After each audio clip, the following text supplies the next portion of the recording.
कुओं में जादुई नेल पॉलिश। गदरपुर नामक गांव में दो बहनें अपने माता पिता के साथ रहती थीं। दोनों ही बहनों को उनके माता पिता ने बड़े ही लाड प्यार से बड़ा किया था। जहां बड़ी बहन सौम्या दिखने में बहुत ही सुंदर और आकर्षक थी, वहीं छोटी बहन शीतल दिखने में जरा सी भी सुंदर नहीं थी। उसके चेहरे पर बहुत सारे मुहासे थे और उसका रंग बिल्कुल काला था, जिस वजह से उसका हर जगह मजाक उड़ाया जाता था। यहाँ तक कि उसकी बड़ी बहन भी उसको उसके काले रंग की वजह से ताने दिया करती थी। उसको कहीं भी अपने साथ नहीं ले जाती थी। दूसरों के सामने शीतल को उसे अपनी बहन बताते हुए भी शर्म आती थी। सौम्या बहुत ही घमंडी लड़की थी, परंतु शीतल बहुत ही दयालु स्वभाव की लड़की थी। एक दिन सौम्या कॉलेज में अपने दोस्तों से बातें कर रही थी कि तभी वहाँ पर शीतल आ जाती है और सौम्या से कहती है, सौम्या दीदी, मुझे मेरा लंच बॉक्स नहीं मिल रहा। कहीं मम्मी ने मेरा लंच बॉक्स आपके बैग में तो नहीं रख दिया? मुझे बहुत जोर की भूख लगी है और कॉलेज में आज मेरी क्लास थोड़ी लंबी होने वाली है। अगर आपके बैग में मेरा लंच बॉक्स है तो प्लीज मुझे दे दो।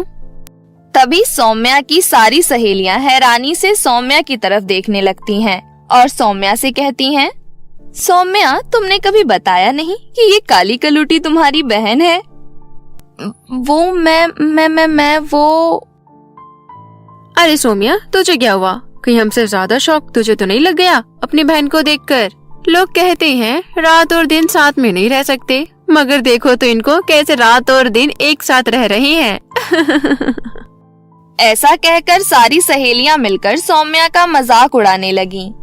सौम्या को बहुत गुस्सा आ जाता है और वो शीतल से कहती है, तुझे तो बहुत खुशी हो रही होगी ना ये देखकर कि लोग मेरा मजाक उड़ा रहे हैं। तुझे कितनी बार कहा है कि लोगों के सामने मुझे अपनी बहन मत कहा कर, लेकिन तुझे मेरी बात समझ कहाँ आती है। चली जा यहाँ से। शीतल को बहुत बुरा लगता है और वो सौम्या से रोते हुए कहती है, सौम्या दीदी, मैं काली हूँ, इसमें मेरी क्या गलती है? भगवान ने मुझे काला बनाया है, इसमें मैं क्या कर सकती हूँ? लोग मेरा मजाक हमेशा उड़ाते हैं, मुझे इनकी बातों से कोई फर्क नहीं पड़ता, परंतु आप तो मेरी दीदी हो, आप मुझसे ऐसे बात क्यों कर रही हो? इतना बोलकर शीतल वहाँ से रोते हुए चली जाती है। कॉलेज की छुट्टी होने के बाद दोनों बहनें साथ में घर जा रही होती हैं। तभी रास्ते में उन्हें एक घायल बिल्ली दिखाई देती है। उस बिल्ली के घाव पर मक्खियां भिन भिना रही थीं और उस बिल्ली से बहुत ही गंदी बदबू आ रही थी। तभी सौम्या कहती है, छी, इस बिल्ली से कितनी बदबू आ रही है, मैं इस रास्ते से घर नहीं जाऊंगी। सुन कल्लो माई, मैं तो दूसरे रास्ते से घर जा रही हूँ। तभी शीतल कहती है, पर दीदी, बिल्ली जख्मी है, हमें उसकी मदद करनी चाहिए। छी, मैं उस सड़ी हुई बिल्ली की मदद नहीं करने वाली। देख, उस पर कैसे मक्खियां भिनभिना रही हैं और उससे कितनी बदबू आ रही है। तुझे करना है तो तू शौक से कर उसकी मदद, मैं घर जा रही हूँ। इतना कहकर सौम्या वहाँ से घर चली जाती है। शीतल उस बिल्ली को लेकर जानवरों के अस्पताल जाती है। डॉक्टर बिल्ली का चेकअप करती है और शीतल से कहती है, बेटी, मैंने बिल्ली के जख्मों पर दवाइयाँ लगा दी है, मगर आपको इसका अच्छे से ख्याल रखना होगा। इसके बाद से शीतल उस बिल्ली को अपने साथ ही अपने घर में रखती है और उसका बड़े ही प्यार से ध्यान रखती है। एक दिन जब सब मिलकर खाना खा रहे थे तो शीतल की माँ कहती है, शीतल, सौम्या, कल तुम दोनों तैयार रहना, कल हमें एक पार्टी में जाना है। वहाँ पर जाने माने बिजनेसमैन का बेटा देव भी आ रहा है। उसने कहा है कि कल पार्टी में जो भी लड़की उसे पसंद आएगी वो उस लड़की से शादी करेगा। सौम्या हंसते हुए कहती है, तो इसके लिए शीतल को तैयार होके हमारे साथ जाने की क्या जरूरत है? मैं इतनी सुंदर हूँ, मुझ पर तो सभी लड़के मरते हैं और देखना, देव भी मुझे ही पसंद करेगा। इस कल्लो माई को हमारे साथ जाने की क्या जरूरत है? तभी शीतल की माँ गुस्से से कहती है, सौम्या बेटा, तुम्हें अपनी छोटी बहन से ऐसे बात नहीं करनी चाहिए। वो काली है मगर उसका दिल बहुत साफ है। वैसे भी देव ने कहा है कि उन्हें सिर्फ सुंदर नहीं बल्कि एक सुशील लड़की चाहिए, इसलिए हम चाहते हैं कि तुम दोनों कल उस पार्टी में जाओ। तभी शीतल कहती है, नहीं माँ, मुझे नहीं जाना किसी पार्टी में, आप लोग जाइए, मैं अपनी बिल्ली के साथ घर पर ही रहूंगी। अगले दिन शीतल को छोड़कर सभी पार्टी में चले जाते हैं। शीतल ने पार्टी में जाने से मना तो कर दिया था, मगर उसे सौम्या के बातों का बहुत बुरा लगता है। वो अपने कमरे में बैठकर रोती है और उस बिल्ली से कहती है, मेरे साथ हमेशा ऐसा ही होता है। भगवान ने मुझे काला बनाया, इसमें मेरी क्या गलती है? इस दुनिया में अगर आप सुंदर नहीं हो तो आपके जीवन का कोई मोल नहीं। शीतल इतना कहकर रोई जा रही थी, तभी बिल्ली वहाँ से जाने लगी। बिल्ली दरवाजे पर जाकर जोर जोर से चिल्लाने लगी। शीतल को ये सब देखकर ऐसा लग रहा था कि मानो वो बिल्ली उसे अपने साथ बुला रही हो। शीतल बिल्ली के पीछे पीछे चलने लगी। कुछ देर बाद वो बिल्ली शीतल को एक कुएं के पास लेकर जाती है। शीतल उस कुएं के अंदर देखती है तो हैरान हो जाती है, क्योंकि उस कुएं में बहुत सारी रंग बिरंगी नेल पॉलिश थी। नेल पॉलिश को देखकर वो अचंभित थी। तभी कुएं में से आवाज आती है, शीतल परेशान मत हो। शीतल थोड़ा घबरा जाती है और कहती है, आप कौन हो और मुझे दिखाई क्यों नहीं दे रहे? तभी जादुई नेल पॉलिश का कुआं कहता है, मैं एक जादुई नेल पॉलिश का कुआं हूँ। तुम बहुत ही साफ और नेक दिल की लड़की हो, तभी तुम मुझे देख और सुन पा रही हो। मेरे अंदर से एक नेल पॉलिश ले लो और उसे अपने नाखूनों पर लगा लो। तुम्हारी सारी परेशानियाँ दूर हो जाएंगी। उसके बाद शीतल उस कुएं में से एक जादुई नेल पॉलिश निकालती है और उसे अपने नाखूनों पर लगाती है। नेल पॉलिश लगाते ही शीतल बहुत ही सुंदर हो जाती है। उसका रंग दूध सा गोरा हो जाता है। उसके काले घने बाल, उसकी चमकीली आँखें, वो बिल्कुल एक परी जैसी दिख रही थी। उसके बाद बिल्ली के साथ अपने घर वापस लौट आती है। शाम को जब सौम्या और उसके माता पिता घर वापस आते हैं तो शीतल का बदला हुआ रूप देखकर चौंक जाते हैं। शीतल की माँ शीतल से कहती है, बेटी ये चमत्कार, ये सब कैसे हुआ? फिर शीतल जादुई नेल पॉलिश के कुएं वाली बात सबको बताती है।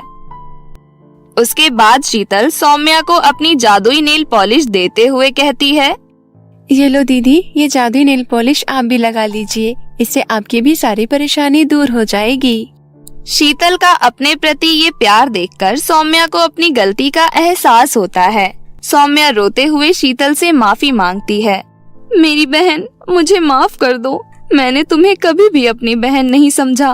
तू तो मुझे कितना प्यार करती है और एक मैं हूँ जो कि तेरे कालेपन की वजह से दूसरों के सामने तुझे अपनी बहन बताते हुए भी शर्मिंदा महसूस करती थी। मुझे मेरी गलती का एहसास है बहन। दीदी आप कैसी बातें कर रहे हो? मैं समझ सकती हूँ कि आपको मेरे साथ रहने पर कैसा लगता था। आप माफी मत मांगिए, अब तो सब ठीक हो गया है। दोनों बहनें एक दूसरे के गले लग जाती हैं। शीतल के माता पिता ये सब देखकर बहुत ही खुश होते हैं। उसके बाद वे सभी हंसी खुशी अपना जीवन व्यतीत करने लगते हैं। तो मेरे प्यारे दोस्तों, कैसी लगी आपको हमारी ये कहानी? हमें कमेंट करके जरूर बताएं। अगर आपको हमारी कहानी अच्छी लगी हो तो इसे अपने दोस्तों के साथ भी शेयर करें। और हाँ दोस्तों, अगर आपने अभी तक हमारे चैनल को सब्सक्राइब नहीं किया है तो जल्दी से नीचे लाल बटन दबाकर सब्सक्राइब कर लें और बेल आइकन दबाना ना भूलें। तो मिलते हैं फिर किसी नई कहानी के साथ। तब तक आप लोग अपना ख्याल रखें। काली परी बन गई बहू। बहुत समय पहले की बात है। परीलोक से सीमा नाम की परी पृथ्वीलोक को घूमने आई थी। वहाँ उसे राहुल नाम के लड़के से प्रेम हो गया और उससे शादी कर ली, जिस वजह से परीलोकवासी सीमा परी को हमेशा हमेशा के लिए परीलोक से निष्कासित कर दिए। सीमा परी दिखने में थोड़ी सांवली थी, जिस वजह से उसकी सास उसे बिल्कुल पसंद नहीं करती थी और अपनी छोटी बहू को बहुत मानती थी, क्योंकि उसका रंग साफ था और वो गोरी थी। अरे ओ कलमुही, कहाँ मर गई? और कितना देर लगाएगी एक कप चाय लाने में? ये लीजिए माँ जी। तेरे हाथ से तो एक कप चाय पीने में भी डर लगता है, कहीं तेरा काला रंग मेरे पे ना चढ़ जाए। कभी भी सीमा का अपनी सास से आमना सामना होता तो हर बार उसे अपने काले रंग पर ताना सुनना पड़ता, जिस वजह से बेचारी सीमा बहुत दुखी रहती थी। पर सीमा ने कभी पलटकर जवाब नहीं दिया। एक दिन उसकी सास सीमा से बोलती है, सुन, गांव से मेरी सहेलियां आएंगी, उनके लिए बढ़िया बढ़िया खाना बनाना, समझ गई? ठीक है माँ जी। छोटी बहू, और तुम बहुत अच्छे से तैयार हो जाना। तुम्हें देखकर वो सब बहुत खुश होंगे। ठीक है माँ जी, मैं तैयार हो जाऊंगी। फिर कुछ ही देर में उनकी सास की सहेलियां घर पहुंचती है। उनकी सहेलियां बढ़िया बढ़िया खाना देखकर बोलती है, वाह ममता, तेरी बड़ी बहू तो बहुत ही बढ़िया खाना बनाती है। अरे छोड़ो, खाना बनाने में क्या है ऐसा, कोई भी बना लेगा। मैं अपनी छोटी बहू से मिलाती हूँ, कितनी गोरी और सुंदर है वो। हाँ, अरे छोटी बहू जरा बाहर आना। छोटी बहू बाहर आती है। नमस्ते। छोटी बहू तो बहुत गोरी है, कुछ काम काज भी जानती है या नहीं? ऐसा लग रहा है कि ममता बड़ी बहू को घर का काम कराने और छोटी बहू को रानी बनाने के लिए लाई है। ये सब सुनकर सीमा परी को बहुत दुख होता है। वो इस बारे में राहुल को कुछ बोल भी नहीं सकती थी, क्योंकि राहुल अपनी माँ के खिलाफ एक शब्द नहीं सुनना चाहता था।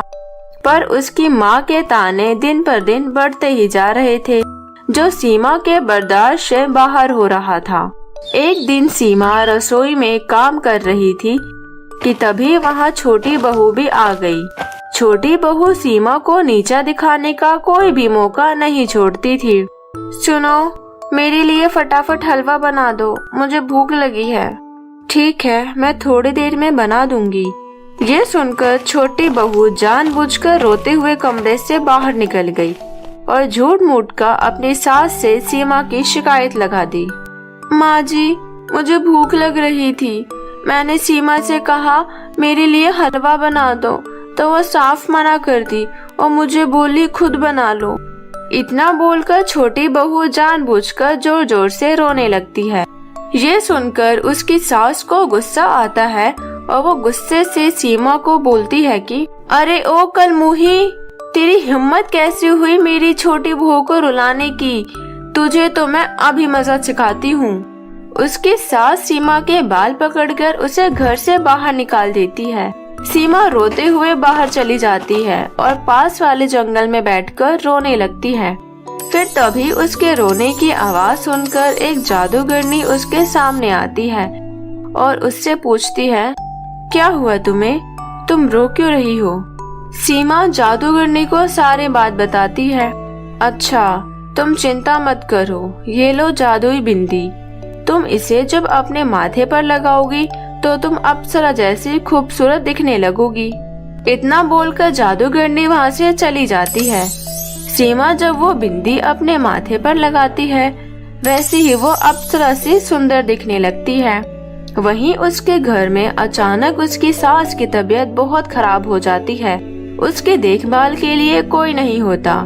छोटी बहू हमेशा अपने मेकअप में लगी रहती है। ममता को अपनी बड़ी बहू की याद आती है और वो बहुत पछताती है। तभी सीमा खुशी खुशी अपने घर आती है। जैसे ही उसकी सास उसे देखती है, आश्चर्यचकित रह जाती है। अरे, इतनी सुंदर लड़की, कौन है? तुम कौन हो?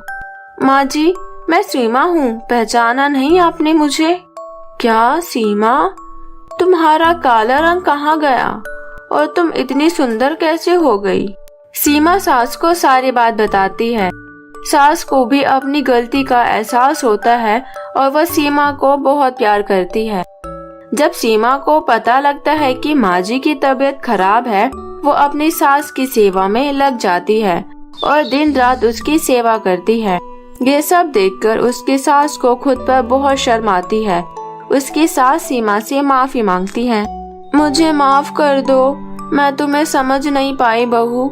मैंने तुम्हें इतना ताना मारा और तुम्हें इतना परेशान किया, इसके बावजूद भी तुम मेरी इतनी देखभाल कर रही हो।